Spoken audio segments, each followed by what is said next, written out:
कर्म जो करेगा उसकी सजा से नहीं बच सकता। कैसे नहीं बच सकता? सुदामा जी ने एक थोड़ी सी गलती करी थी। कृष्ण जी के मित्र थे, सखा थे, गुरुकुल में साथ रहे, साथ पढ़े, एक ही गुरु के शिष्य थे। एक गलती के कारण सारी जिंदगी वो भिखारी बना रहा। कारण क्या था कि एक गलती करने के कारण। गलती भी क्या थी कि जब गुरुकुल में पढ़ते थे, एक दिन गुरु माता ने जब उनको जंगल से लकड़ियां लाने के लिए कहा, लकड़ियां लेने के लिए गए तो औरत जाति माँ है, बच्चों के लिए, संतान के लिए बहुत प्यार है इसके लिए। खुद भूखी रह के भी उनको वो अच्छा देने की कोशिश करती है। खुद को ना मिले संतान को अच्छा देती है, प्यार करती है। उनको किसी प्रकार के दुख तकलीफ होती है तो उसकी माँ को सबसे ज्यादा होती है। इसीलिए माँ को मातृशक्ति देवी लक्ष्मी के नाम से पुकारा जाता है।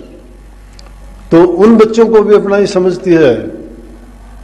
ये तो अब इस कलयुग में आके द्वेष ईर्ष्या का प्रसार ज्यादा बढ़ गया। तो जब जाने लगे जंगल में लकड़ियां बीनने के लिए, थोड़े चने दे दिए, और वो चने दे दिए सुदामा को कि अगर भूख लगे तो ये खा लेना। जंगल में गए, बारिश आ गई बड़ी जोर से, लकड़ियां बीन रहे थे।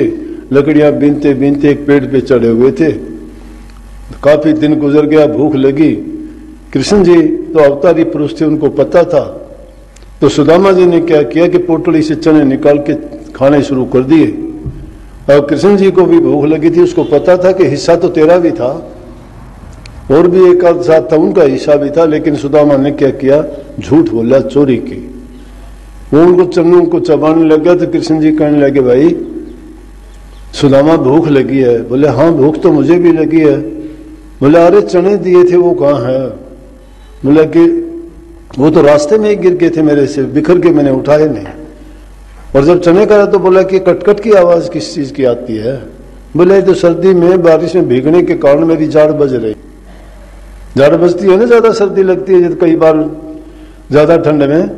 तो कहने लगा ये तो सर्दी के कारण मेरी जाड़ बजी। पूरी जिंदगी सुदामा की जाड़ बजती रही, खाने को टुकड़ा नहीं मिला। जैसा कर्म किया था ना, उस फल से बच नहीं पाया। वो अलग बात थी कि कृष्ण जी का सखा था, मित्र था, और कृष्ण जी सब कुछ जानते थे।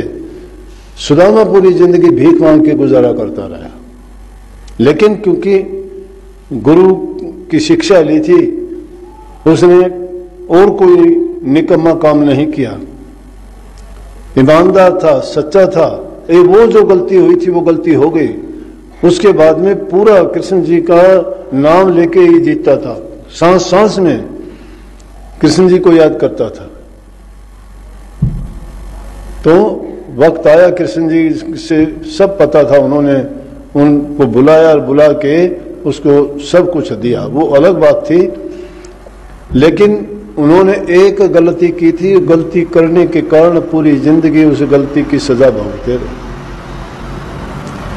हम रोजाना गलतियां पे गलती करते हैं तो फिर कैसे बच सकते हैं? बचने का कारण है, बचने का कारण संतों के पास है जो नाम की दवाई देते हैं। जैसे आज भी सुबह जब मैं वहां सत्संग कर रहा था तो एक बात मेरे जमान से निकली कि अगर हमारे कपड़ों पर धब्बे पड़ जाते हैं तो हम साबुन, सोडा, पानी लगा के उसको साफ करते हैं। इसी प्रकार से अगर हमारे ऊपर कर्म की मैल चढ़ी हुई है और उस कर्म की मैल को हम धोना चाहते हैं तो उसको सिर्फ नाम रूपी साबुन है, नाम रूपी ही पानी है, जिससे उसको धोने से साफ कर सकते हैं। और उसका लगाने का, धोने का तरीका क्या है? 3 ही तरीके हैं। नंबर 1 उसका सुमन करना है नाम का, नंबर 2 ध्यान करना है, और नंबर 3 उसका भजन करना है। तो ये तीनों चीज वैसे अलग नजर आती हैं लेकिन अलग नहीं है। सारी चीज सुमन में भी आ जाती है। अगर सुमन आदमी चित्त दे के मन को एकाग्र करके अपने इष्ट में लगाता है तो तीनों चीज इसमें मिली हुई हैं।